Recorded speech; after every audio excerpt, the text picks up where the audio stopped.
So today our meeting will have two parts. In part one, we'll be giving you an overview of the DSA convention itself, and in the second half, we will be going over our disability working group resolutions.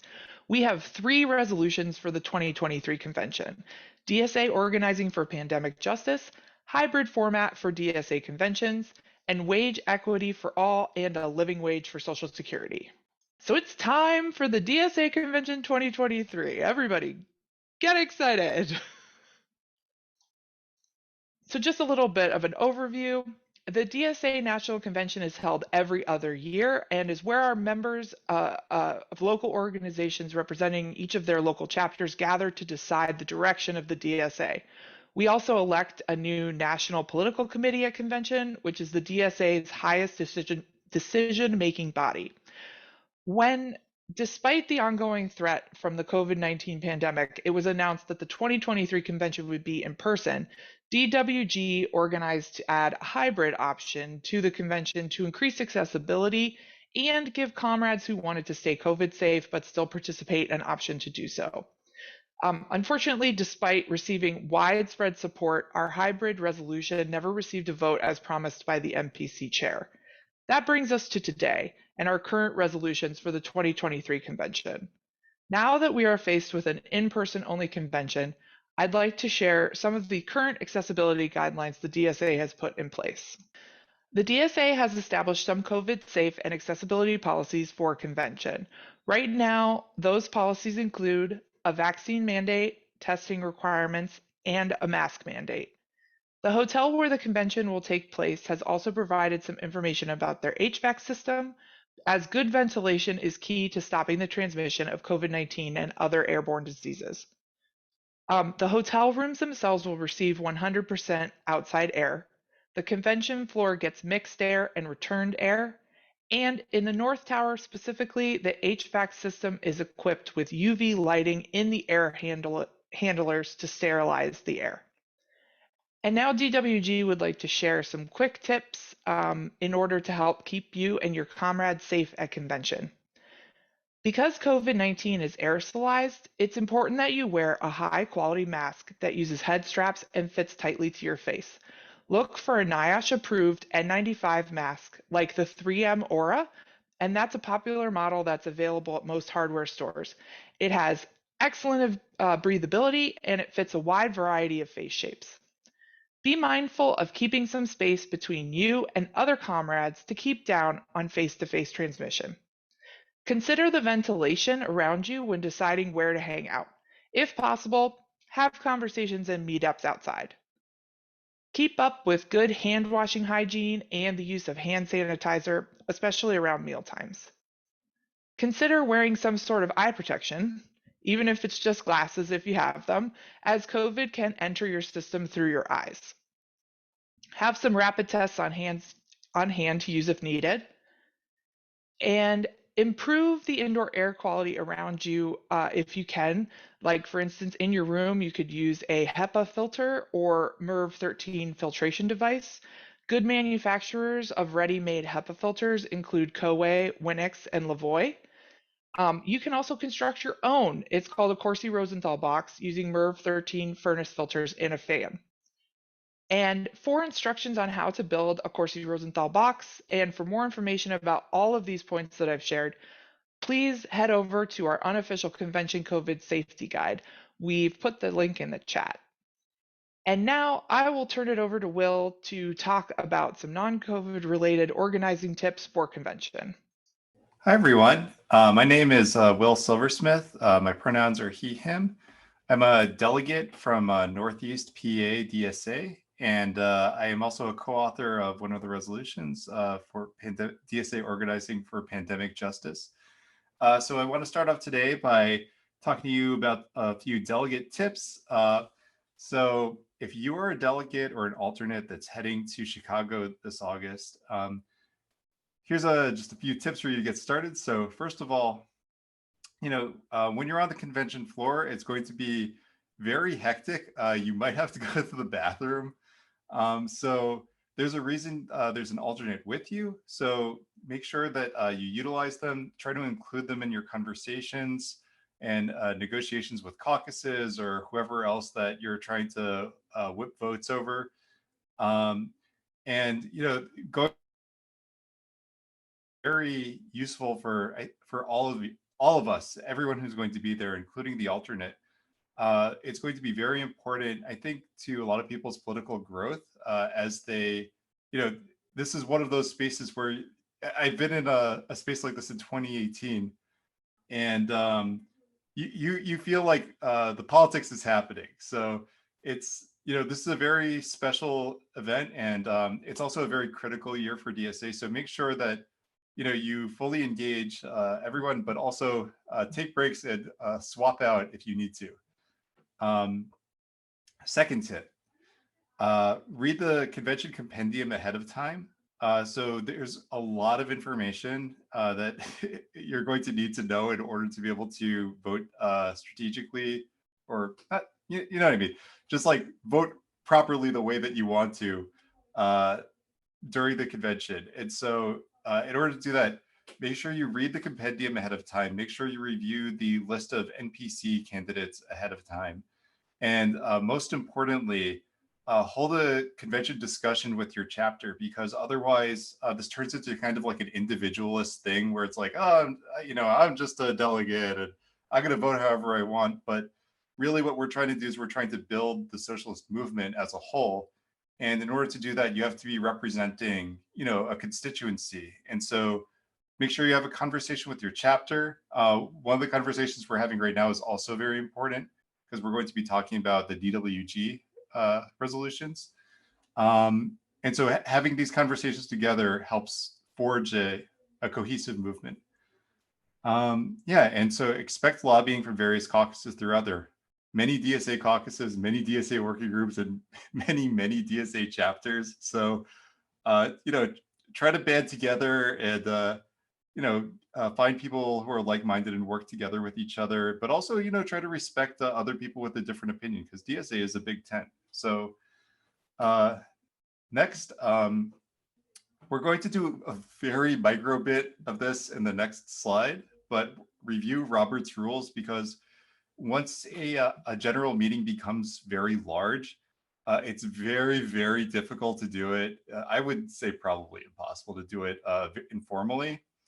And so that means that there's a lot of structure that gets put in place, and the people who understand the structure can manipulate it a lot better. And if you don't know how to do it, frankly, you might just get rolled.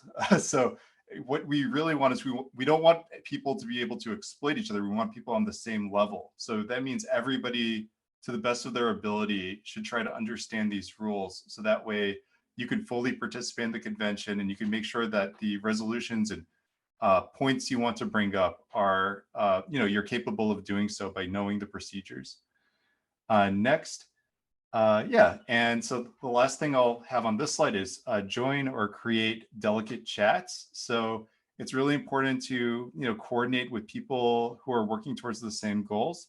So for us, actually, so I don't know if can somebody put that in the chat, that link? I think we're going to send out the slides at some point, but so for DWG, we're going to be having our own delegate chat so we can try to work together a little bit better to advance our resolutions. And so I'm the one that's putting that together. I haven't actually created the Signal chat yet, but after today I will.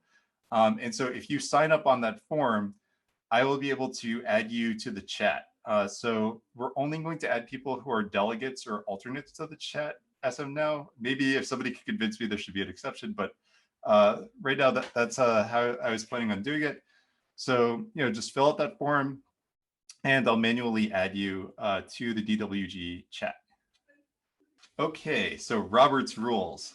Okay, I know everyone's really excited about this, and everyone loves this so much. Okay, so as I said, Robert's rules are a way of structuring a very large meeting. And it's a way of making sure that things are done as fairly and democratically as possible, assuming that everyone actually knows the rules, right? So our job is to make sure that you at least have a basic introduction to these rules. And, if please study them at least a little bit in your off time, because it's going to be really critical. Things move very fast on the convention floor, and you're not going to have time to think about it, in the moment. You have to know the stuff beforehand. So just to give you a quick summary, I'm not going to spend too much time on it, but I just want to run through like the names of the different motions that you can make. I'm not going to go through the entire table, but there are certain critical things that you need to be able to do. So one, it's kind of funny that this is the first one, but adjourn. When people don't know when to leave the meeting until a formal motion is made, because it's just, otherwise it's kind of chaotic. People just drift out, right? So there's a formal motion to adjourn the meeting, and you just say, I move that we adjourn. For recess, which is just a temporary adjournment, you're going to come back, say, I move that we recess until. If you have complaints about like the room, noise, temperature, like anything that makes you personally uncomfortable, or another person in the room that uncomfortable, you could say a point of privilege, and then you just say what your concern is once the chair recognizes you. If you want to suspend further consideration of something, if like somebody's just like yapping and like won't stop talking about something that like frankly very few people care about, you could say, I move that we table this, right? Usually after, once it's going in circles, so you move that you table it. If you want to end, so this is for when you're considering a resolution. So like there's like a piece of paper or a particular statement that's being considered and you guys are debating it. Then you say, I move the previous question. I think there are a few other formulations of how you can say it, but this is kind of like a stock one. So the previous question is like the resolution that you were considering and debating, and that moves it to a vote. So that's how you end the debate and move to a vote on the resolution. Very important. You're going to need to use that one.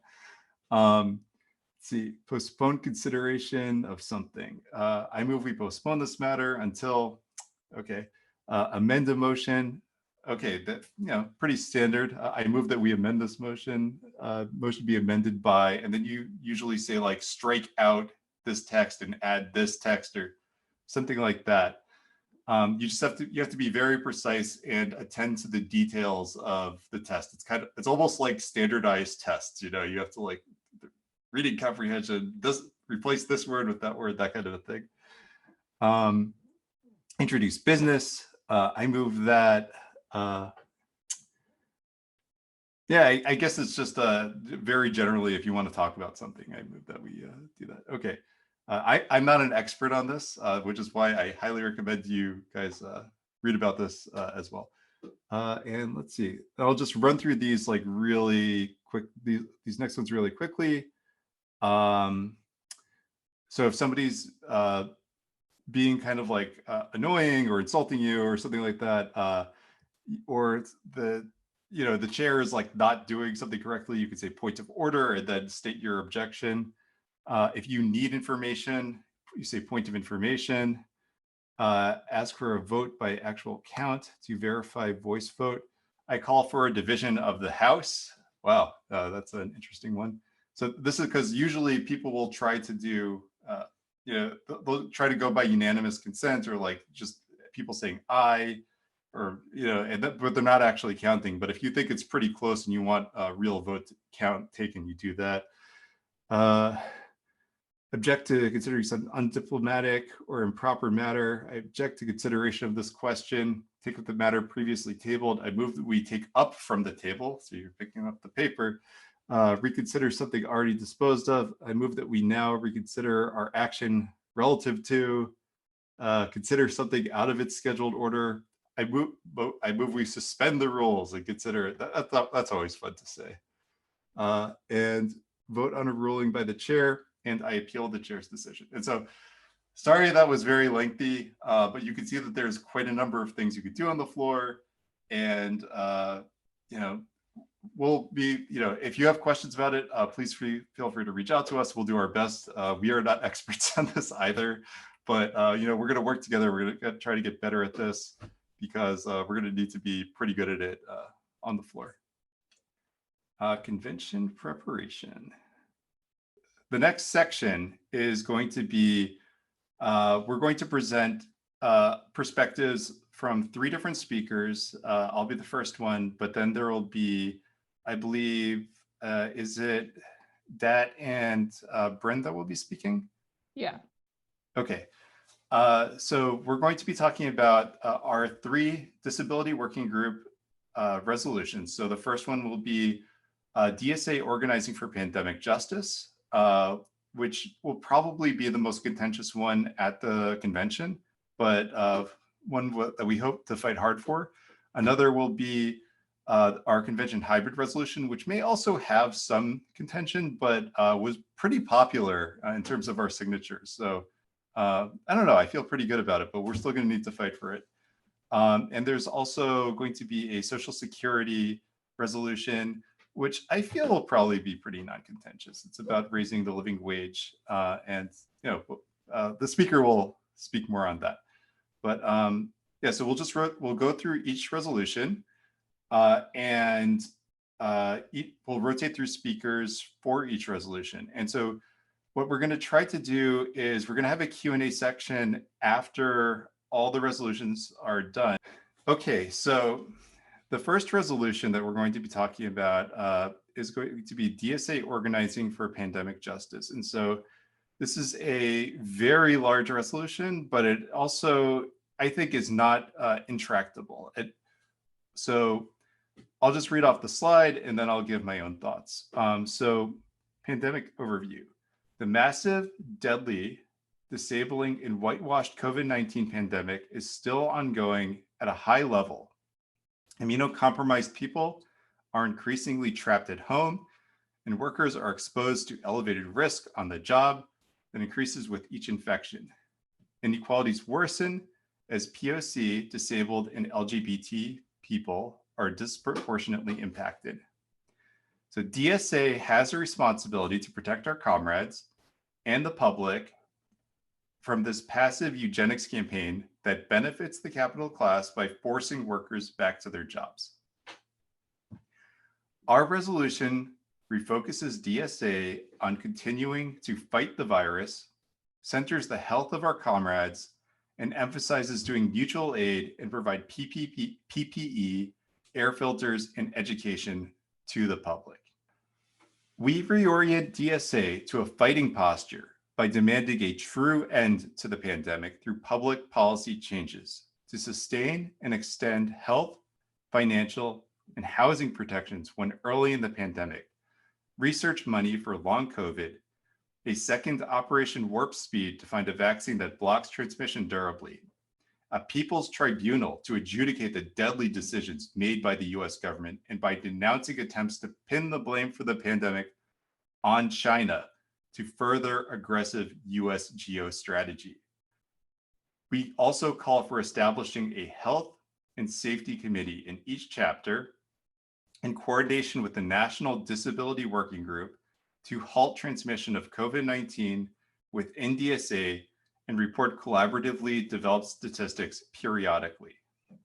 Chapters adopting a strong public health, pandemic health and safety resolution are eligible for $950 in subsidies for safety equipment. So this resolution is very large. I think it is the largest one in the entire compendium.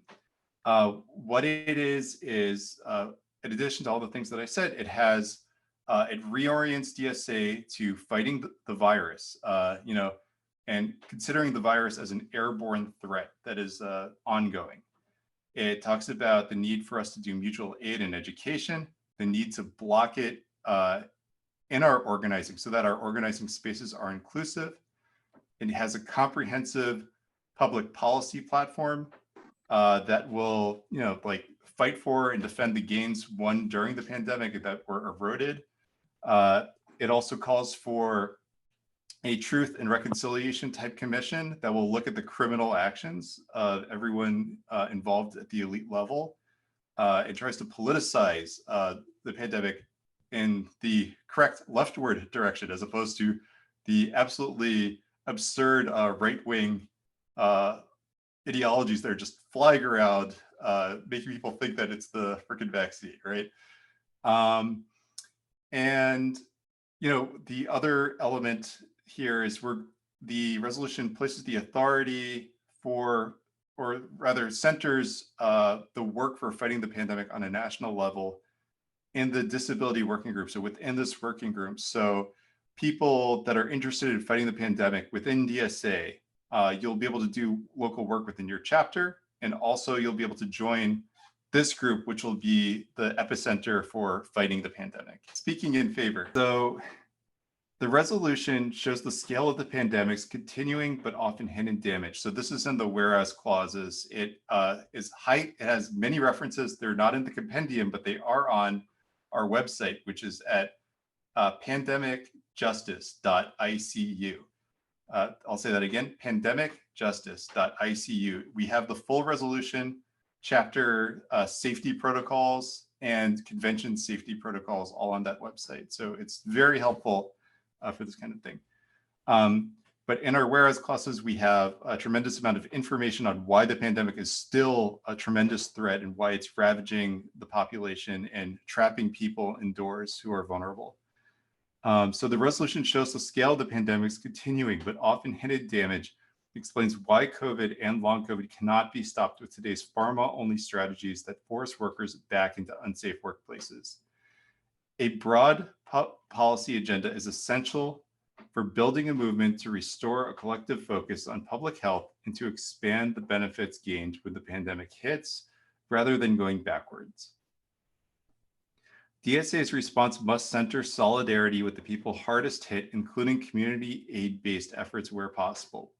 We also offer COVID safety organizing policies because we have a responsibility to try to protect our comrades and the public from this highly contagious, unpredictable virus and the capital's reckless abandonment of prevention.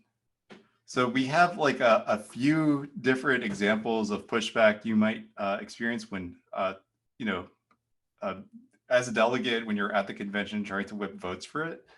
I'm not going to say that this is not comprehensive, and definitely join the delegate chat so that way we can all coordinate and work out responses with each other to the various absurd things people will say.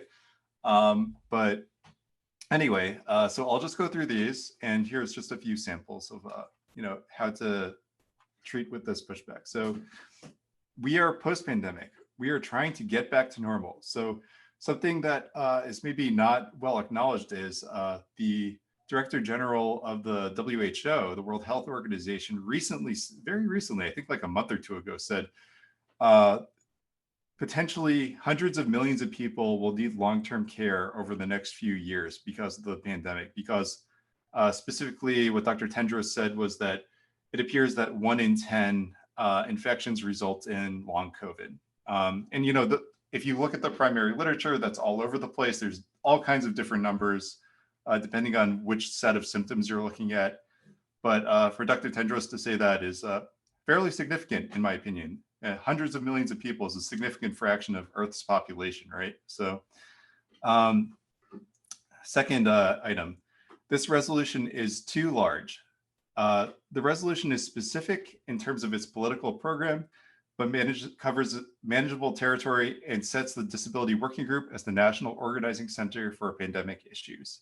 So, there are ways to give the resolution a bite size, and even though the resolution is fairly comprehensive, I don't believe that the scope is so large that it's just impossible, right? Like it's something that DSA, we're all socialists here, right? We're trying to do very ambitious politics, I would imagine, right? We're pretty used to doing ambitious things. So just because something's ambitious doesn't mean that it's not something we should try. And I think at very least parts of the resolution are things that are very solidly within our control. Like for instance, instituting pandemic safety within our chapters, right? So that's something we could do. Your fear mongering. Not everyone is worried about the pandemic. So there was a very interesting article recently by, I apologize if I'm saying his name wrong. He's not a socialist, but his name is Arjit Chakravarti. but he gave this very interesting interview where he said, the virus doesn't care how we feel about it. As far as it's concerned, it's game on because it is still evolving, and there is the possibility that there will be escape variants of high consequence that are happening. And then there's just the pileup of long COVID that's happening. And there's all the people that are still trapped inside. So, the pandemic is very much on, and people not mitigating it in any way. Kind of reality distortion field you're giving the game away to the virus, right? And yeah, as I just said, high-risk people are under siege in all public settings. So this is very much not a thing that's happening in the past. And with that, I believe I will be, so remember your questions or raise them right now if you need to, but preferably write them down in the chat, and we'll get to it in the Q&A. What I'm going to do now is we're going to be talking about the Disability Working Group hybrid resolution, and I believe I will be handing it over to Bryn. Thanks, Will. My name is Bryn. My pronouns are she, her, and I am from the Akron DSA chapter in Ohio, and I am one of the co-authors for our hybrid conventions resolution. So, in-person only conventions undermine the effort of building a broad, multiracial working class movement by limiting the participation access of member delegates. We are facing pandemic employment insecurity and are in the midst of an unprecedented economic inflation crisis, made more precarious by the growing number of disabled individuals due to the effects of long COVID, the high mortality rate of reinfections, and inaccessible healthcare for pre-existing conditions. Countless organizers have improved their skills, built out infrastructure, and broken down communication silos online during the pandemic. They now stand ready to work with staff to help realize successful hybrid conventions. And hybrid conventions are less expensive if they are incorporated into planning from the start. Hybrid platforms provide for contingency if social conditions continue to evolve. A pivot to an all virtual convention would be relatively inexpensive as preparations would already be in place. So how to speak in favor of hybrid? So this resolution shows briefly the scale of the pandemic's continuing but often hidden damage, and explains why COVID and long COVID cannot be stopped with today's pharma-only strategies that force workers back into unsafe workplaces. A broad policy agenda is essential for building a movement to restore a collective focus on public health and to expand on the benefits gained when a pandemic hits, rather than going backwards. DSA's response must center solidarity with the people hardest hit, including community-based aid efforts where possible. We also offer COVID safety organizing policies because we have a responsibility to try to protect our comrades and the public from this highly contagious, unpredictable virus and the capitalist reckless abandonment of prevention. So while we've had lots of support for our hybrid convention efforts, we've had some pushback. So how are we going to address that?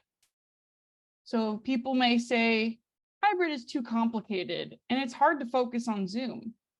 Well, many put on successful hybrid conferences, whether it's working groups, organizations, chapters, unions, lots of people do it. And if people don't like Zoom, they can choose to attend in person. Hybrid's too expensive, they may say. DSA is a member-funded organization, and this method of funding and convention participation should benefit all members instead of a limited number. A hybrid convention model would save the organization money, otherwise spent on fundraising to cover travel, lodging, and food costs. If money is that much of an issue for the organization, the most cost-effective option would be a completely virtual convention, like our last convention. So we need to meet in the middle. People can just get scholarship money to go if they can't afford it. While providing scholarships so some members can attend in person, still limits a significant number of members who can't attend in person, and this exasperates inequity. I want to hang out and drink with my friends in person. Well, you can do this. No one's stopping you. People can do that. Go in person, and hybrid allows this flexibility. Socialize all you like in person. It's too much work for staff. They would need more support. Well, that's what we're here for, aren't we? With chapters in every state and thousands of members, DSA has experienced organizers ready to help staff. Next, and I'm going to hand it over to Dat. Thank you. Yeah, hello everyone. My name is Dat Liu. I'm an organizer with Champaign-Urbana DSA in Illinois. Pronouns he, him, and I'm here to talk about the wage equity for all and a living wage for Social Security resolution. The other folks were co-authors of their respective resolutions. I am not an author of this resolution. This resolution was authored by David Zoltan, DSA and Disability Working Group member who isn't here today because of wellness reasons. So I'm speaking on his behalf. So please send them well wishes and your solidarity if you can. As far as this resolution goes, Social Security indexes payments to a minimum wage that is long outdated and completely insufficient. So Social Security disability pays slightly more, but rejects 90% of applicants, vast majority of people who apply. The minimum wage right now hasn't been changed for years, decades. So it is well overdue for this to change to meet the rising cost of living that everyone is experiencing as part of the working class, except for, of course, the capitalist one. So we are proposing that we update the DSA's definition of what constitutes a living wage to $26 an hour, and then index it to inflation to ensure that all labor is valued appropriately.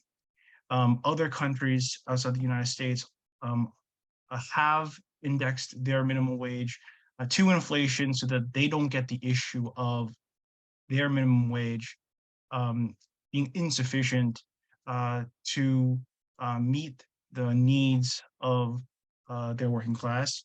But America, in typical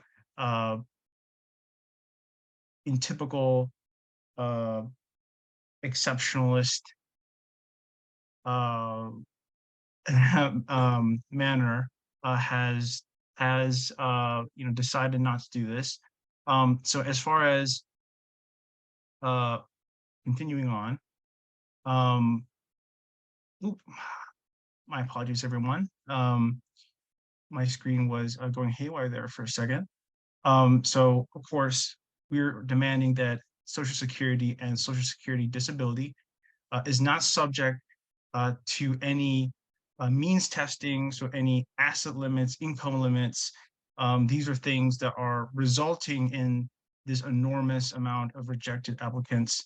And this is resulting in people not getting the funds and resources they need to survive in a very precarious era where it's increasingly harder, of course, for working class people to make it in our capitalist society. And of course, using Social Security, like we want to use the new minimum wage in order for Social Security to be calculated for the benefits that are provided to people at this new increased rate. All right, so it is unacceptable that in an effort to prevent fraud and abuse of the Social Security system, the vast majority of disabled people fail to get benefits at all.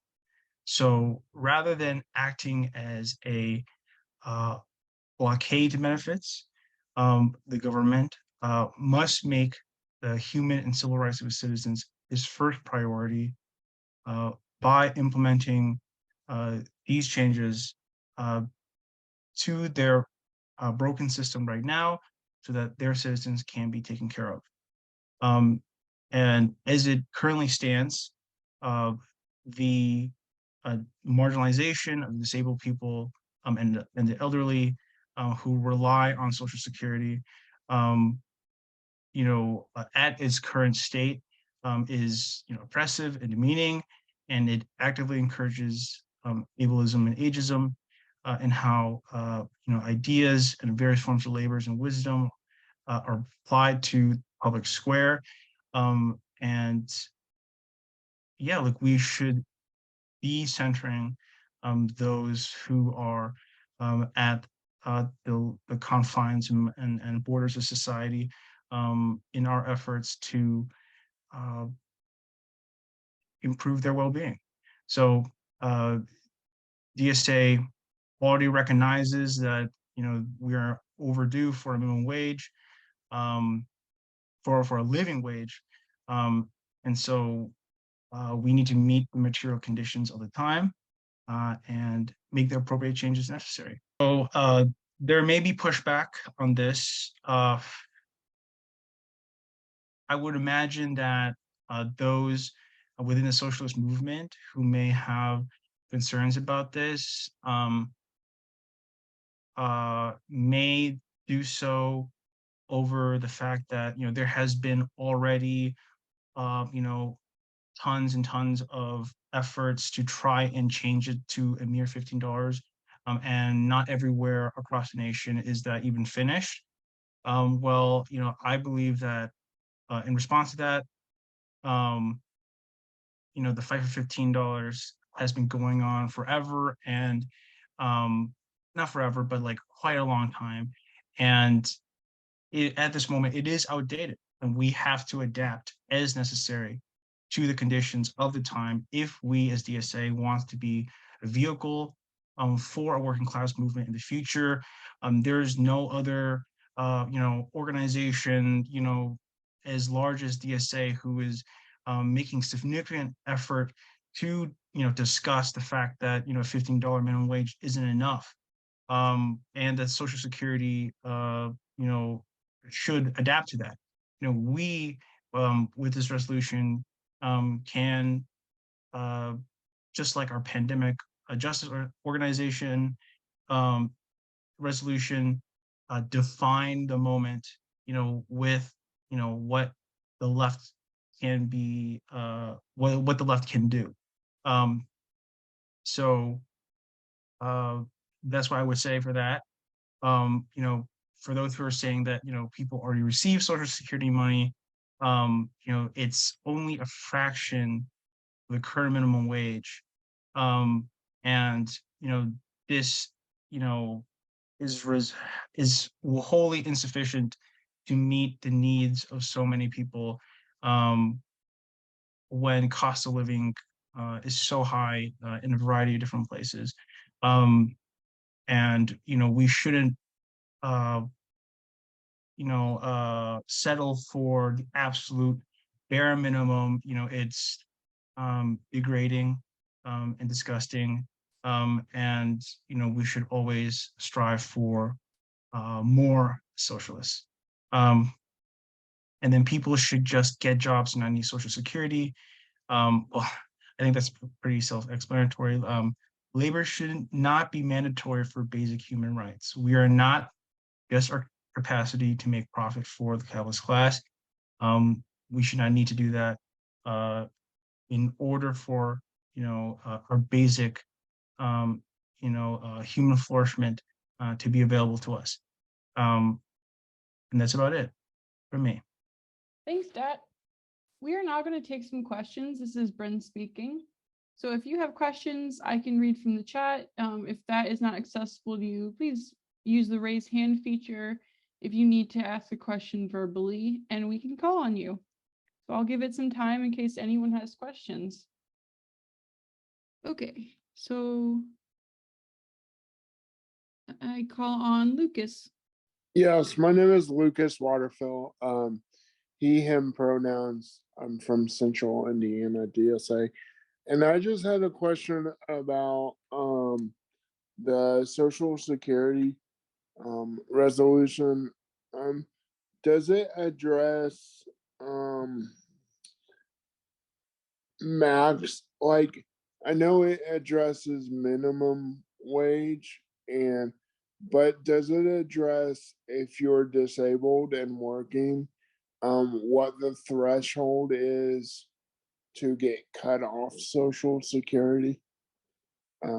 Thank you. Yeah, so the resolution itself, which was sent in chat,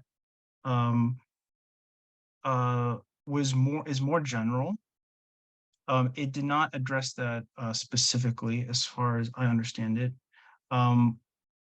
But it does mention the means testing that is in place. So I believe that in of itself addresses that particularly, but it doesn't go into more detail about specific situations and the like. Thank you. Tim? Hi, I'm Tim. My pronouns are he, him, and I'm from the Maine DSA. And this is kind of more of a comment rather than a question. But so on the hybrid convention, the costs that were quoted last year, at least as I saw, were something like $200,000 on a and it looked like the convention in total cost something like around $1 million, and so that would be like a 20% additional cost for the staffing and other things for to make it a hybrid convention. And so as a professional, I'm like a internet software engineer, and I actually worked in making a lot of websites disability enabled, so for accessibility stuff back in the early days, so maybe 15 years ago and more. And so for any of the projects I worked on, like making something like, especially like an in-person convention, accessible for 20% was like that would have been a dream come true. So I would say definitely people shouldn't be dissuaded by the costs we're looking at. Like I really think it's been shameful that that wasn't an immediate yes, like for a cost that low to make the convention hybrid. So yeah, I just wanted to give that perspective on the on that proposal. Thanks. Thank you. Yeah, we really appreciate your support and insight. This is Bren speaking. And yeah, definitely in our hybrid resolution, we have a budget analysis at the bottom. And that number that was quoted was not really explained, and we weren't given details. So part of our budget analysis is definitely, and part of our resolution is asking people to really pull accurate numbers, and it's definitely not as expensive as people think. I really appreciate your insight and your comment. And I think people forget that many hotels and places already have equipment for large groups, and we have so many members who can assist. And I agree with you that we should not be worried about the costs, and I appreciate that. What type of mask would be required? I believe this is not, this has not been put out by the convention committee. Could my fellow panelists confirm or deny this? As far as I know, we don't know what kind of masks they're going to require. So what I do want to do is I want for like the DWG and myself, et cetera, to reach out and see if we can get them to require a high grade respirator, because otherwise there's going to be a lot of people in the same room, and there's going to be quite a lot of aerosols emitted if people are wearing baggy surgical masks. What I can say is that some of us have found what looks to be like quite a deal on the V-Flux masks. We can get like, I think 400 of them. So this is similar to the 3M RI. I think it's also made by 3M. And so we can get 400 of them for like $30. So I think that would be very well within DSA's ability to, purchase enough high quality respirators to make that happen. So yeah, and if they don't, I think some of us will try to bring some and distribute them as well. Thank you, Will. We have been in touch with the convention committee and our liaison and are trying to get these pushes and this information. Unfortunately, a number of our members and executive board members applied to the accessibility committee, and we were denied joining, being a part of the convention accessibility committee. Despite that, we are still in touch with convention committees and liaison, and we're definitely going to try to get information and push those things. Thank you. Do we have, and thank you, Will. Do we have any other questions? Who are the heads of the accessibility committee? Good question. We don't know. We've asked. We don't even know who is on or if they truly have one, but we do know we were denied from joining. So, yeah. Any other questions?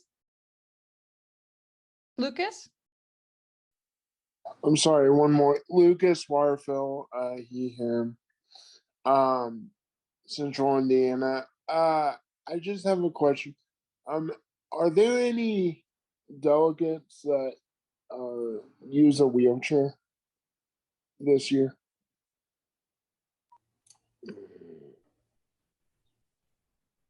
So I think I can answer that actually. So I know of one delegate who is actually, she's having a little few health issues right now, but she is a delegate and she is planning on going and she has a wheelchair. So yeah, I think there will be at least one person there with a wheelchair. And I think that we're going to try to figure out what the accessibility for mobility impaired people is at the convention.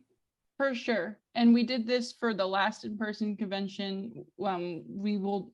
Yes, there will be delegates, and we will be making sure the venue is good to go and getting information on that. Thank you, Will, and thank you for your question. Any other questions? Okay, this is for our for the second resolution. So for hybrid, so reporting periodically, is there specific timing? I think it's per each group. And it should be detailed in the resolution. I apologize, I'm having brain fog. Any other questions? I have a not really a question, but just a statement. Jeffrey, him. Yeah. I think I think maybe it was like a suggestion, but maybe consider the signal being a Discord instead. I think probably it would be more useful in terms of yeah, you can send messages, but I do also think it would probably be good to also be able to talk to people directly, like live chat, live call, video, sound, or only call for the delegates. And I guess the other thing I wanted to say is hope they're going to be a lot of arguments. I think that there was a piece that came out. I forgot in which DSA publication, but that was like in voting that was like against the hybrid thing. I think getting that and then like making a I don't know a Google Doc of like the various arguments that were being made, and then like making sure delegates know how to like counteract those well is good. And yeah.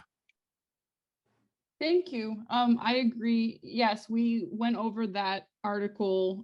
We combed through it, and a lot of our resolution was inspired by that article. I completely agree, and we will definitely do that. And we appreciate your feedback and suggestion. And then for Discord, I will leave that to Will, and I'm sure that we're open to adjusting communication methods. So I do not see any more questions. So I will be moving to close this out. So if you are not a DSA member, join DSA. You can plug into national and local organizing efforts and sign up for our convention delegate signal chat if you are a delegate or alternate, and keep an eye out for further communications. And of course, apply for disability working group membership. And you can join even if you are not a DSA member in good standing, if not organizing with your local. So if you are at large and you're not really connected with your local chapter, that's okay. You can still join us. Lots of our members are not connected with their local chapter, unfortunately, due to inaccessible reasons. So that's okay. You can still join us. Please follow us on social media. And you can email us at disability@dsacommittees.org. We're on Twitter, Facebook, YouTube, and I really appreciate you all coming to join us. If you look at our link tree, you can join our mailing list as well. And I'm now going to wish you all a very wonderful day. Oh, yeah. I think, Bryn, I think Alice has one more question about the pandemic resolution. I do, and thanks. I just didn't have time to type it when I was busy typing the parts about how to get free, high-quality, unvented masks. Oh, Will, could you turn off your mic when you're not speaking? I think there's some background. Thanks so much. Yeah. So as far as the pandemic justice, I'm active with Senior and Disability Action. And one thing we've identified as a top priority, and I saw it was in it, but I'm wondering if it might be emphasized, and if parts are not accepted, we might be able to keep, is the importance of bringing back universal masking in healthcare, as that's essential to our lives and our health. I mean, certainly we deserve full access to all of public life without risking this debilitating disease, which is deadly for some. But at a bare minimum, I can't get healthcare I need, and many of the folks I do activism can't either, because we cannot risk COVID due to a disability, though of course everybody is at risk of long COVID, and everyone's at risk of it being very serious. So I'm just wondering, I would love to see the entire resolution pass. There's so many important parts of it, which I don't have time to state all of the important parts, but I'm wondering if there's some way at least to keep that, as well as making our meetings accessible. My local ones are not. I would love to attend, but I can't. But I think the most important thing is really, we've had some luck already, but there's not enough organizing. There's just a few disability groups, a couple social justice groups in the whole country.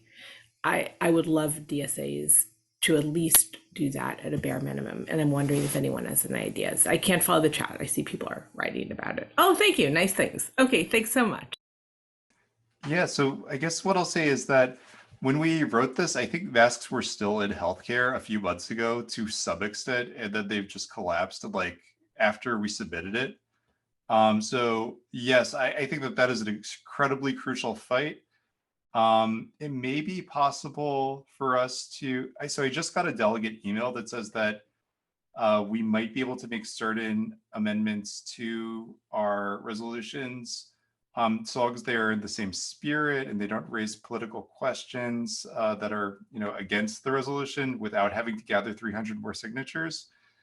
So that's something we could consider doing. But I think that regardless of what's in the resolution, I think that the delegation of fighting the pandemic to disability working group means that that is going to be centered regardless.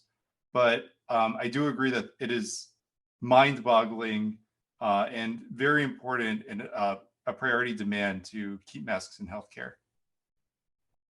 This is Bryn, I want to shout it out that we are looking for an accessibility liaison on our executive board. So if you are interested in that and you are a disability working group member or about to be, let us know. We're looking for more leadership in our working group. So once you're a member, let us know and we'd be happy to chat with you about that.